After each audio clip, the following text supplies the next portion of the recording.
Hi, my name is Libby. And I'm Cammie.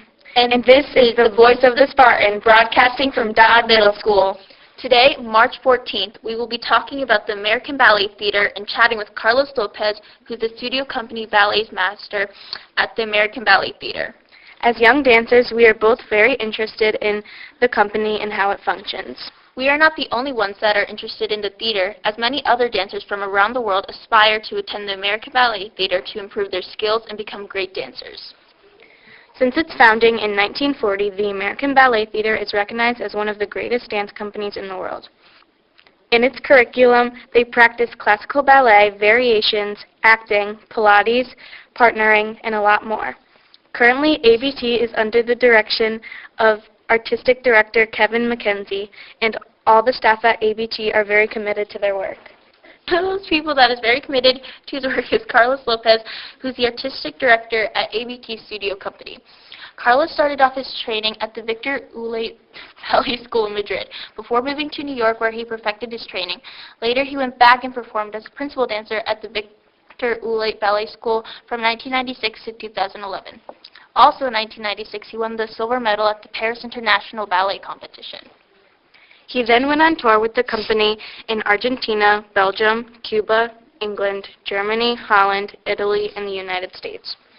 From there, he started performing as a soloist at the American Ballet Theater from 2003 to 2011. Throughout his time at American Ballet Theater, he performed in many ballets, including Don Quixote, Swan Lake, Romeo and Juliet, and The Nutcracker, just to name a few. Because of his passion and love for ballet, he decided to become a ballet master at the American Ballet Theater. Carlos is now an ABT certified teacher that has successfully completed the ABT Teacher Training Intensive. He also teaches in many different countries around the world like Spain and Mexico, and is also a guest artist who performs in some of the shows put on by ABT. He has now settled down in New York and is helping the dancers at ABT progress with their ballet skills. Here now is our conversation with ABT Studio Company Ballet Master.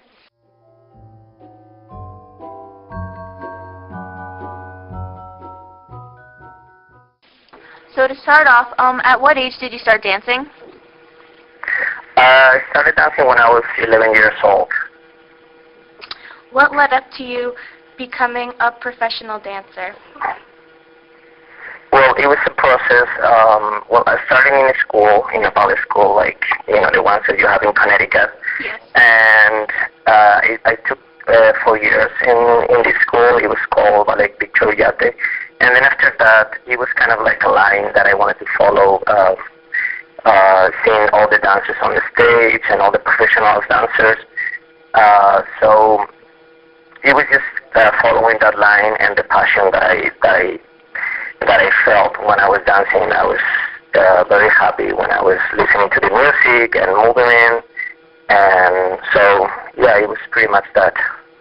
I can imagine that moving away from your family in Madrid is hard for you, so how did you adjust to your new surroundings in New York? Well, when I moved to New York, I was 25 years old, so I already performed in a company in Spain for 10 years. So let's say I travel a lot. I already went to Paris. I came to America. I went to Japan. So it was difficult, but it was kind of like a decision that I wanted to make for my career. And I mean, New York is not an easy city, but I guess I felt comfortable here. I felt very welcoming. So although now with the all the technique that we have, like informatics, you have a Skype, you have the telephone, you have a lot of things. So it was hard a little bit at the beginning, especially because New York can be a very lonely city. Everybody's working and so sometimes you miss your family. But it was, especially I was very happy with my work at ABT. So that make it better for everything. And I'm sure that you've been recognized for many of your accomplishments, but overall, what was your greatest achievement as a dancer? As a dancer, I would say coming back from a major injury that I had even before I came to America. It was right before I came to America. injuries is something that dancers will have to face at some point in their careers, even when you're training or when you're in, like, in professional company.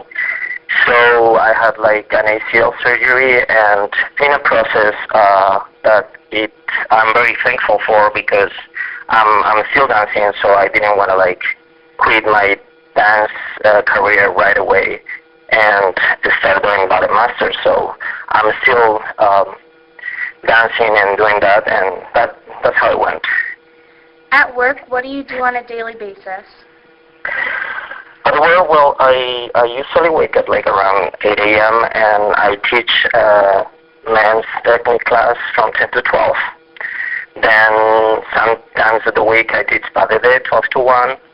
Then we have like a 30 minutes break. Then we have like rehearsals 1:30 to 4:30 of the ABT studio company. And then my day with ABT is finished, and is when I go to like steps on Broadway or some other studios, and I take my class for me to be in shape, to keep in shape. So that's pretty much my routine. And how many days a week are the dancers at the studio, and how long is each class period? The dancers are there in the ABT studio company. They're Monday to Friday, just like a regular. They do like the technique class 10 to 12, and then 12 to 1 they usually do like a partnering class or variations class. Then they have like half an hour break, and then they have like 3 hours rehearsals, and then character class or history class, or even like a workshop. And then Saturdays they just take class with the company. So it's pretty intense. At ABT, what type of education and training do the dancers get? At ABT, well, in the school, it's like a combination of the ABT National Training Curriculum, which is a combination between French, Russian, and Italian schools. So, and also it then applies to, after they finish the school, they come to ABT Studio Company, and, you know, they're trained by professional dancers, and it's a mix, like a mix of school and different, like I was trained in Spain. So we all apply a little bit of all the schools. It's not like a particular one, because these days you go from dancing a very balancing ballet to then Tudor or Martha or a very Russian Sleeping Beauty, or so it's like a little variety of all the schools. Okay, and our last question for you is, what advice do you have for young dancers who wish to be something more one day? Something more. Well, in like what I follow since I started dancing, since I started doing ballet, it's just you have to follow your dreams. You have to keep the passion going on. You have to be motivated. Sometimes along the road, whatever you do, even if it's ballet or it's something else, you're gonna lose that motivation. But you have to find things that are gonna motivate you and are gonna keep you like very inspired. I think inspiration, and very, very important, you have to work. You can be a very lucky person in your life, and you can, be in the right place in the right moment many times, but that doesn't happen to everybody. But what it happens for sure is, like, if you work hard, it will pay it off in one way or another one sooner or later. So let's say work, a lot of work, and just try to be inspired every day and try to find the good things that are going to make you happy. Okay, thank you so much again for your time. Please, you're welcome. Anytime. Bye-bye. Bye-bye. We now have a better understanding about the inner works of ABT. Carlos Lopez talked about the work hours and the kind of training the dancers get on a daily basis. We learned how committed the dancers have to be in order to be successful in the dance world. For example, Carlos moved away from his hometown in Madrid in order to be a professional dancer, which shows just how committed he had to be to his career. Carlos mentioned several interesting points during the interview. For me, the most interesting thing that Carlos said was how that even if you don't have natural talent, if you work hard and persevere, things will turn out fine in the end. One of the things that stuck out to me the most was the fact that he knew from such a young age that he wanted to be a full-time dancer. Well, that's all we have for today. We hope that you have learned from this podcast. We sure did. See you next time on The Voice of the Spartan.